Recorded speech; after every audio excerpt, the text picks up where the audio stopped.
అర్థమైందా రాజా మ్యాటర్ ఏందో? సాక్షాత్తు చదువుల తల్లి సరస్వతమ్మ వారి బొమ్మలున్న బ్లౌజ్ ను తొడిగింది ఈ మేడం గారు. మళ్ళా సరస్వతమ్మ వారంటే నిజంగా సరస్వతమ్మ వారు కూడా కాదు, దేవత ఫేస్ కు బదులు ఈ మేడం గారి ఫేస్ నే పెట్టించుకొని కుట్టించుకుంది ఇట్లా.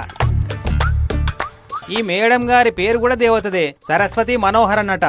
తమిళనాడు కాంచీపురం జిల్లా కుండ్రత్తూరు యూనియన్ కమిటీ చైర్పర్సన్ అట. కుండ్రత్తూరు విద్యాశాఖ వాళ్ళు ఏర్పాటు చేసిన ప్రోగ్రామ్ కు ఈ మేడం ని పిలిస్తే ఈ తీర్ల అందరిట్లా సెంటర్ ఆఫ్ అట్రాక్షన్ అయింది. అక్కడి విద్యాశాఖ గురించి చదువుల గురించి స్పీచ్ దంచుడే కాదు, తనకున్న సంగీత ప్రావీణ్యాన్ని కూడా ప్రదర్శించింది ఇట్లా. అరే వా, సంగీత ప్రావీణ్యం కూడా బాగానే ఉన్నట్టుంది కదా. అయితే మేడం గారి టాలెంట్ ను మెచ్చుకున్నోళ్ళు ఎంతమంది ఉన్నారో, ఈమె గారి అటైర్ ను చూసి నొచ్చుకున్నోళ్ళు కూడా అంతే మంది ఉన్నారట. ఎందుకంటే సరస్వతమ్మ వారి బొమ్మతోటి బ్లౌజ్ కుట్టించుకున్నందుకు కాదు, అమ్మవారి ముఖానికి బదులు ఈమె గారి ఫేస్ ను పెట్టుకున్నందుకట. అంటే ఈమె ఉద్దేశం ఏంది, నేనే సాక్షాత్తు సరస్వతమ్మ వారిని చెప్పుకునే ప్రయత్నం చేసిందా?